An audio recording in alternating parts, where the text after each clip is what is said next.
والفجر فجر کی قسم، وليال عشر اور 10 راتوں کی، والشفع والوتر اور جفت اور طاق کی، والليل إذا يسر اور رات کی جب جانے لگے۔ هل في ذلك قسم لذي حجر اور بے شک یہ چیزیں عقل مندوں کے نزدیک قسم کھانے کے لائق ہیں کہ کافروں کو ضرور عذاب ہوگا۔ ألم تر كيف فعل ربك بعاد کیا تم نے نہیں دیکھا کہ تمہارے پروردگار نے عاد کے ساتھ کیا کیا؟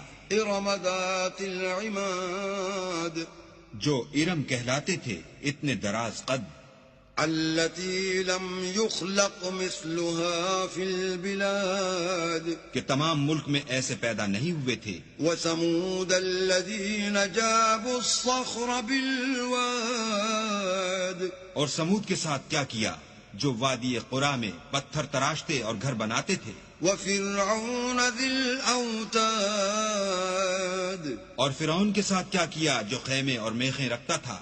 الذين طغوا في البلاد یہ لوگ ملکوں میں سرکش ہو رہے تھے، فأكثروا فيها الفساد اور ان میں بہت سی خرابیاں کرتے تھے۔ فصب عليهم ربك سوط عذاب تو تمہارے پروردگار نے ان پر عذاب کا کوڑا نازل کیا۔ إن ربك لبالمرصاد بے شک تمہارا پروردگار طاق میں ہے۔ فأما الإنسان إذا ما ابتلاه ربه فأكرمه ونعمه فيقول ربي أكرمن مگر انسان عجیب مخلوق ہے کہ جب اس کا پروردگار اس کو آزماتا ہے کہ اسے عزت دیتا اور نعمت بخشتا ہے تو کہتا ہے کہ آہا میرے پروردگار نے مجھے عزت بخشی۔ وأما إذا ما ابتلاه فقدر عليه رزقه فيقول ربي أهانن اور جب دوسری طرح آزماتا ہے کہ اس پر روزی تنگ کر دیتا ہے تو کہتا ہے کہ ہائے میرے پروردگار نے مجھے ذلیل کیا۔ كلا بل لا تكرمون اليتيم نہیں بلکہ تم لوگ یتیم کی خاطر نہیں کرتے، ولا تحاضون على طعام المسكين اور نہ مسکین کو کھانا کھلانے کی ترغیب دیتے ہو، وتأكلون التراث أكلا لما اور میراث کے مال کو سمیٹ کر کھا جاتے ہو، وتحبون المال حبا جما اور مال کو بہت ہی عزیز رکھتے ہو۔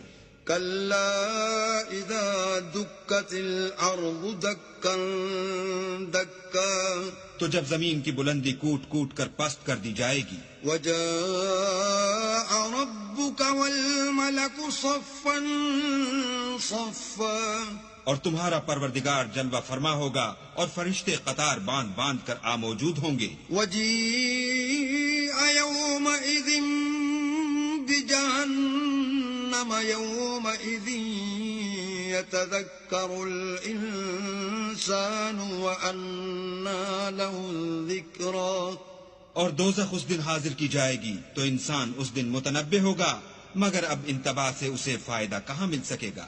يقول يا ليتني قدمت لحياتي کہے گا کاش میں نے اپنی زندگی جاویدانی کے لیے کچھ آگے بھیجا ہوتا۔ فيومئذ لا يعذب عذابه أحد تو اس دن نہ کوئی اللہ کے عذاب کی طرح کا کسی کو عذاب دے گا، ولا يوثق وثاقه أحد اور نہ کوئی ویسا جکڑنا جکڑے گا۔ يا أيتها النفس المطمئنة اے اطمینان پانے والی روح، ارجعي إلى ربك راضية مرضية اپنے پروردگار کی طرف لوٹ چل، تو اس سے راضی وہ تجھ سے راضی، فادخلي في عبادي تو میرے ممتاز بندوں میں شامل ہو جا وادخلي جنتي اور میری بہشت میں داخل ہو جا۔